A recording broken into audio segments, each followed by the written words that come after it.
Olá pessoal, tudo bem? Eu sou o professor Fábio Santos e na aula de hoje eu vou falar sobre avaliação explícita e implícita, beleza? Pessoal, nós já desenvolvemos alguns conceitos básicos de sistemas de recomendação. Até agora nós trabalhamos especialmente com a filtragem colaborativa. Nós aprendemos a implementar algumas métricas de similaridade e nós já desenvolvemos um exemplo de, de sistema de recomendação baseado em filtragem colaborativa. E esse código que vocês estão vendo, eu disponibilizei para que vocês estudassem esse código, certo? Ok, mas o que esse código, o que ele tem a ver com a aula de hoje? Observem esse dicionário. Opa, esse dicionário de dados aqui. Ó. Qual é a finalidade desse dicionário de dados? A finalidade desse dicionário de dados é implementar uma matriz de avaliação de itens, ou uma tabela de avaliação de itens, certo? Esse dicionário, ele apresenta as avaliações de bandas de música, certo? E aí, observem que esse dicionário ele foi usado para viabilizar que fosse possível que o sistema de recomendação, especialmente a filtragem colaborativa, ela pudesse explorar dados, ela pudesse ter acesso às avaliações de itens dos usuários. Então a gente usou, né, o dicionário para implementar essa representação, essa estruturação das avaliações dos usuários, certo? Mas, pessoal, essas avaliações elas poderiam ter sido obtidas a partir de um arquivo formato CSV, formato JSON, poderiam ter sido obtidas a partir de uma tabela de um banco de dados. Para não complicar muito, eu usei aqui um simples dicionário. Mas o ideal seria realmente que esse sisteminha de recomendação ele pudesse acessar as avaliações que estão armazenadas num banco de dados ou no arquivo CSV. Beleza? E aí um detalhe importante, ó. Pessoal, as avaliações das bandas, as notas que vocês estão vendo aqui, essas avaliações elas foram especificadas de uma forma, vamos dizer assim, de uma forma explícita, certo? Onde os usuários eles atribuíram avaliações para cada, né, para cada banda, né? Beleza? Ok, mas como é possível que um usuário ele avalie um item? A avaliação de um item está diretamente relacionado à obtenção da preferência do usuário, certo? Tudo bem? Então, quando o usuário ele avalia, por exemplo, essa banda Blues Traveler com a nota 5, significa que ele gostou muito da banda, né? Quando ele avalia a banda Broken Bells com 1, Significa que ele não gostou da banda, certo? Então, quais são os meios que podem ser utilizados para viabilizar que o usuário possa, de uma forma explícita, avaliar um item? Fornecer uma nota, por exemplo, ou indicar que ele gostou ou não gostou de um determinado item, certo? Na filtragem colaborativa é muito importante que o sistema de recomendação que usa a filtragem colaborativa ele possa ter acesso a um dataset que possui as avaliações dos itens. Está dando para entender? Então, deixa eu mostrar para vocês aqui um exemplo de um mecanismo que viabiliza que seja possível que uma pessoa ela possa indicar se ela gosta ou não gosta de um determinado item. Vocês estão vendo aqui o YouTube, e aqui tem o polegar para cima, né, que indica que ele gostou. Se o usuário clicar, ele está realizando uma ação explícita, né, indicando que ele gostou do vídeo. Se ele clicar no polegar para baixo, é uma indicação que ele não gostou. Então, é uma forma de avaliação explícita. É uma forma do usuário indicar a preferência dele. E quando o usuário clica, automaticamente foi gerado um registro correspondente a essa avaliação. Posteriormente, esse registro ele será explorado pelo sistema de recomendação do YouTube para recomendar para o usuário vídeos que sejam similares ao vídeo. Claro, caso ele tenha avaliado o vídeo com like, né? Caso ele tenha demonstrado interesse. Beleza?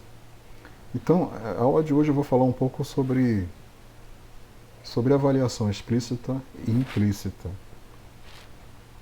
Tudo bem? Visando a obtenção de um dataset ou de uma base de dados que possua as avaliações dos usuários. Ok? Beleza. Avaliação explícita e implícita.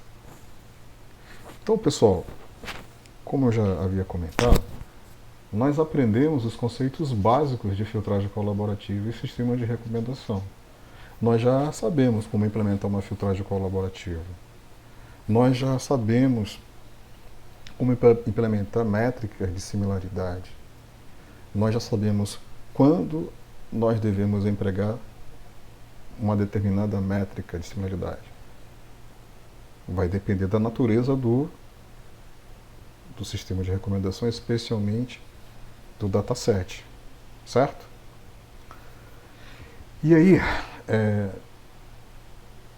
já havia falado que os usuários eles avaliam itens diferentes em uma escala de 5 ou de 10 pontos, ou através do polegar, para cima gostei, polegar para baixo não gostei, certo? E a partir dessas avaliações, a partir do dataset que é criado, consequentemente, os algoritmos eles encontrarão os usuários que possuem avaliações semelhantes, ou seja, os vizinhos. Beleza? E aí, pessoal, nós vimos também que há algumas evidências de que os usuários tendem a dar a avaliação máxima ou a mais baixa para um item, para um determinado item. O que gera a variabilidade das avaliações, certo? Esta estratégia de avaliação de tudo ou nada pode levar a resultados ruins, pode levar a recomendações ruins. Por isso que é importante observar o dataset, analisar, para verificar se existe essa alta variabilidade ou dados esparsos, de modo a ajudar na escolha da métrica de similaridade mais adequada. Certo? E aí, pessoal, depender somente das avaliações explícitas do usuário pode ser complicado. Certo? Em um sistema de recomendação, um sistema de recomendação que seja baseado somente nas avaliações explícitas do usuário, para obter o dataset, pode ser complicado. Justamente por causa do comportamento do usuário. Certo? A questão da variabilidade, a questão de avaliar um item, avaliar itens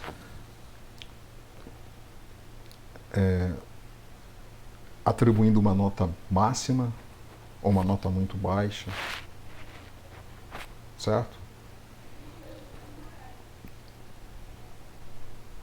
Então, através de avaliações,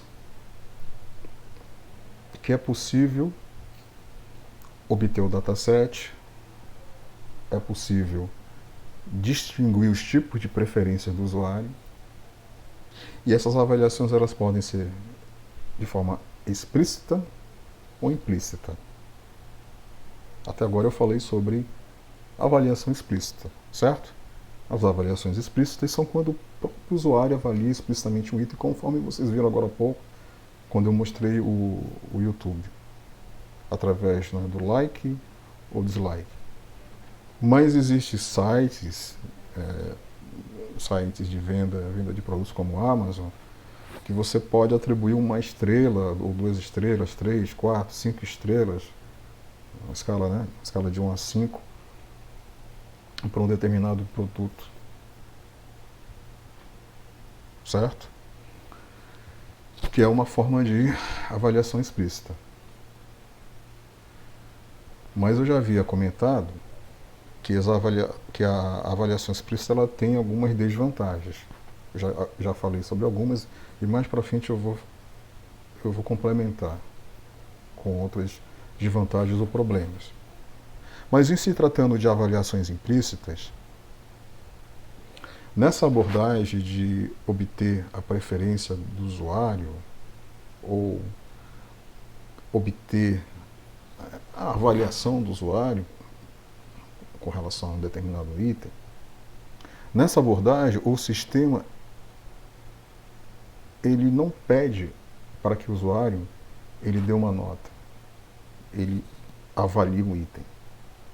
Nesse tipo de abordagem, o sistema ele apenas observa o comportamento do usuário, ou seja, ele observa a forma como o usuário ele interage com o sistema, certo? Ao clicar em uma determinada notícia, por exemplo, tudo bem? E aí, através desse monitoramento, através dessa observação das ações do usuário, especialmente onde o usuário clica, certo? Realizar esse monitoramento durante algumas semanas,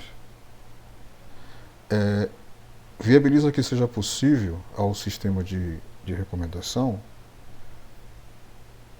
obter o dataset, obter um conjunto de registros correspondentes às ações que o usuário realizou. E dessa forma desenvolver um perfil do usuário, um perfil explícito. certo? Tudo bem? Sendo possível fazer inferências do tipo: ah, ele não gosta de esportes, mas ele parece gostar de notícias tecnológicas. Beleza? Então, pessoal, por exemplo, se o usuário clicar no artigo modo mais rápido para perder peso, descoberto pelos treinadores profissionais. E se ele clicar em um outro artigo, lento e constante, como perder peso e mantê-lo fora. É uma indicação que provavelmente esse usuário está interessado nesse assunto. Ele deseja perder peso. Certo? Se esse usuário, se ele clicar em um anúncio do iPhone, talvez ele tenha interesse nesse produto, ou nesse tipo de produto. Tudo bem?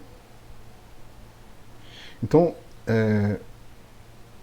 considerem as informações que podem ser obtidas, informações relacionadas às preferências do usuário, que podem ser obtidas a partir dos produtos que esse usuário acessa, a partir das informações, dos conteúdos.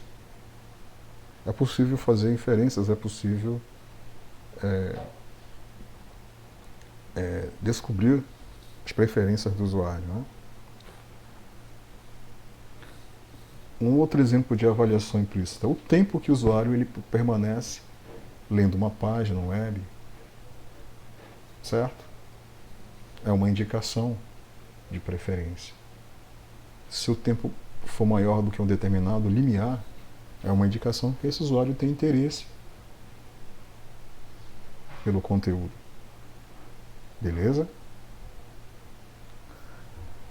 Pessoal, esses grandes portais de comércio eletrônico, essas grandes companhias de comércio eletrônico como a Amazon, os sistemas de recomendação dessas empresas exploram avaliações implícitas, assim como as avaliações explícitas. A Amazon, por exemplo, ela acompanha o que as pessoas clicam. Ela sabe, por exemplo, que as pessoas que viram o livro Júpiter Travels também viram o DVD Long Way Round. Certo? E uma outra forma de avaliação implícita é registrar, né, o que o usuário compra. O registro, né, do que o usuário comprou, né, pode também ser usado para fins de recomendação. Certo? O iTunes, imagino que vocês já devem ter usado o iTunes. Eu posso, através do iTunes criar uma playlist, adicionar músicas nessa playlist. E as músicas que eu adiciono nessa playlist é uma indicação do tipo de música que eu gosto. Não é isso? E a quantidade de plays, a quantidade de vezes, o play count, a quantidade de vezes em que eu escutei uma música é uma indicação mínima, né, que eu estou interessado. Eu posso especificar um limiar também, né, indicando se o número de músicas for superior ao limiar, é uma indicação que eu gosto muito da música. Vocês estão entendendo? Beleza? Então tudo isso tem a ver com avaliações implícitas. E aí, quais são os problemas com as avaliações explícitas? Eu já tinha comentado alguns. Então, vamos dar uma relembrada. Problema 1. As pessoas são acomodadas e não avaliam itens. Pessoal, eu acho que vocês já devem ter passado por essa experiência de acessarem uma plataforma de streaming para assistir um filme, por exemplo, e a plataforma pede para que você avalie o filme. E aí? Você avaliou o filme? Avaliou? Pois é, muitos não avaliam. Isso é complicado. Isso prejudica o sistema de recomendação. Prejudica especialmente a filtragem colaborativa. Certo? Esse problema ele tem relação com com um problema clássico que se chama cold start, partida fria. Ou seja, o cold start é um problema que está relacionado com a ausência ou com uma quantidade muito pequena de avaliações de itens, o que acaba dificultando que você não consiga realizar recomendações. Por exemplo, um novo usuário que entra no sistema, como ele ainda não avaliou nenhum item, ele não receberá recomendações precisas. As primeiras recomendações que ele poderá receber serão recomendações aleatórias. E conforme ele vai avaliando, ele vai alimentando o dataset e ele passa a receber recomendações mais precisas. Normalmente a gente costuma dizer que é uma espécie de fase de treinamento, né? Onde o usuário ele vai se deparar com algumas opções e ele vai treinar o sistema. De que forma? Avaliando itens. Beleza? Só que realmente esse problema número 1 ocorre bastante. As pessoas elas são acomodadas e não avaliam os itens. Certo? Problema 2. As pessoas podem mentir ou dar apenas informações parciais. Isso também acontece. Né? Isso acontece. Acontece das pessoas... algumas pessoas que não são bem intencionadas podem querer prejudicar o sistema de recomendação. Certo? Avaliando itens de uma forma não verdadeira. Ou omitir informações importantes, dar apenas informações parciais. Problema 3, com relação a avaliações explícitas. As pessoas não atualizam as suas avaliações. Isso ocorre muito, né, pessoal? Muito, muito, muito. Eu vou dar um exemplo que está acontecendo comigo. Eu imagino que vocês devem ter ouvido falar, né, do Covid-19 Map. Eu compartilhei com vocês, pedi para que vocês acessassem, pedi para que vocês divulgassem. E o Covid-19 Map, ele viabiliza que o usuário possa atualizar a sua situação de saúde, ou seja, indicar se já tomou a vacina, indicar se está com Covid, indicar se não está com Covid, se já se recuperou, certo? E aí o que acontece? Normalmente o usuário ele acessa, ele indica a situação de saúde dele, e aí ele não atualiza a situação de saúde com frequência. Mesmo o aplicativo emitindo notificações pedindo para que o usuário ele atualize a sua situação de saúde. O Covid-19 Map ele faz isso, né? Ele envia notificações semanais pedindo para que a pessoa ela avalie, ou aliás, ela atualize a sua situação de saúde. Certo? Que é uma forma de avaliação explícita. Vocês estão me entendendo? Por isso que um sistema de recomendação ele não pode depender somente de avaliação explícita. Certo? É importante que haja um equilíbrio, é importante que haja uma combinação da utilização de avaliação explícita e de avaliação implícita. Beleza? Eu quero falar também a respeito de um problema que ocorre quando o sistema ele é bem sucedido, quando ele tem sucesso. Certo? Imaginem, né, que vocês desenvolveram um serviço de música de streaming. Um serviço que superou o Spotify, por exemplo. Certo? Beleza? E aí, né, esse sistema de streaming de música que vocês desenvolveram, ele tem internamente um sistema de recomendação embutido. Beleza. Vamos supor, então, que esse sistema ele é bem sucedido. Pô, se ele é bem sucedido, significa que ele é um sistema popular. Não é isso? Ele é usado por muitas pessoas. Que é o que a gente deseja, né? É o que a gente deseja, que esse sistema ele seja usado por um número significativo de pessoas. Beleza. Então, o que poderia dar errado quando um sistema ele obtém sucesso? Suponha que o nosso sistema tenha 1 milhão de usuários.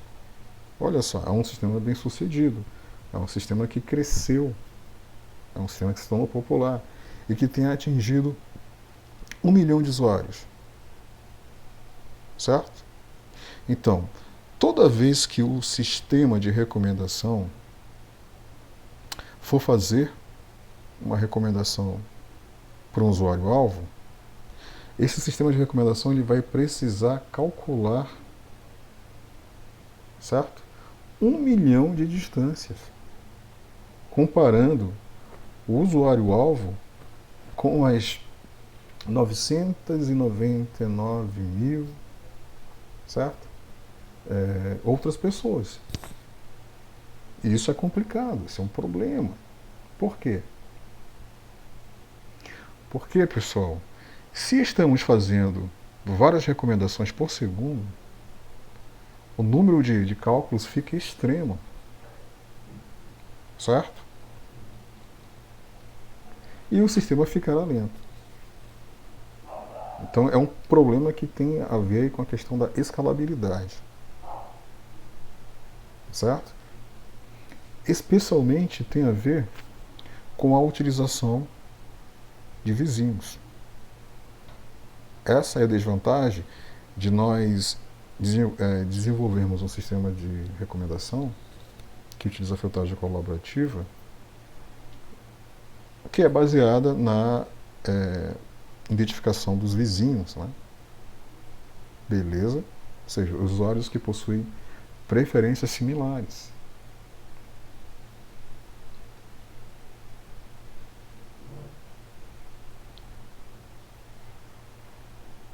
Tudo bem? Então, pessoal, até agora nós aprendemos a implementar a filtragem colaborativa baseada nos vizinhos, baseados em usuários, onde nós estamos comparando o usuário com todos os usuários para encontrar as correspondências mais próximas, os vizinhos mais próximos.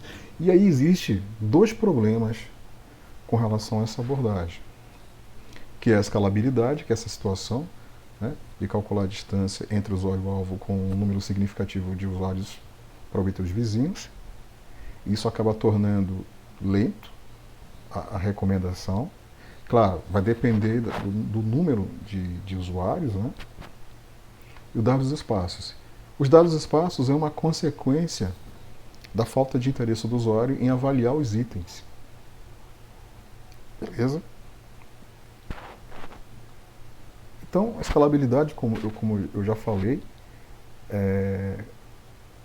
tem relação, né, com o cálculo que é necessário para obter os vizinhos, e conforme aumenta o número de usuários, aumenta o problema da escalabilidade. Certo? Então, métodos baseados no usuário funcionam bem para centenas de usuários, mas a escalabilidade chega a ser um problema quando temos 1 milhão de usuários. Dados esparsos também, conforme eu já comentei, a maioria dos sistemas de recomendação tem muitos usuários e muitos produtos, mas o usuário médio avalia uma pequena fração do total de produtos. Por exemplo, a Amazon carrega milhões de livros, mas a média de usuários avalia apenas um punhado de livros. Vocês estão entendendo? Certo? Então, diante desses problemas, justifica-se a implementação de outras abordagens de filtragem com o intuito de minimizar esses problemas. Beleza? Então, a solução, eu esqueci de falar, é investir em nuvem, né? É investir em infra computacional robusta, com alto poder computacional para conseguir lidar com a escalabilidade, mas é uma solução muito cara investir, né, em infraestrutura computacional pesada, em máquinas potentes, é uma solução muito cara para dar conta da escalabilidade, certo? E aí a alternativa é a filtragem baseada em item. Beleza? E eu vou falar sobre essa alternativa de filtragem colaborativa que ao invés de ser baseada no usuário, vai ser baseada no item. Beleza? Pessoal, eu vou deixar para falar sobre a filtragem baseada em item na próxima aula, né? No próximo vídeo. Beleza? Tá bom? Então, eu gostaria de deixar uma atividade que eu vou descrever através da opção atividades lá da nossa sala do Google Classroom. Tá bom? Tem relação com a utilização de abordagem de avaliação explícita ou implícita para obter o dataset. Então é isso, pessoal. Um forte abraço para vocês. A gente volta a se falar na próxima aula, na próxima videoaula.